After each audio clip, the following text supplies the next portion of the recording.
చక్కని సీతకి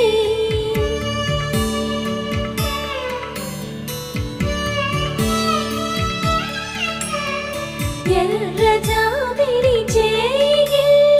రాముడేడని అడుగుతుంటే చూడలేదని పెదవి చెప్పే చెప్పలేమని కనులు చెప్పే నల్ల పూసై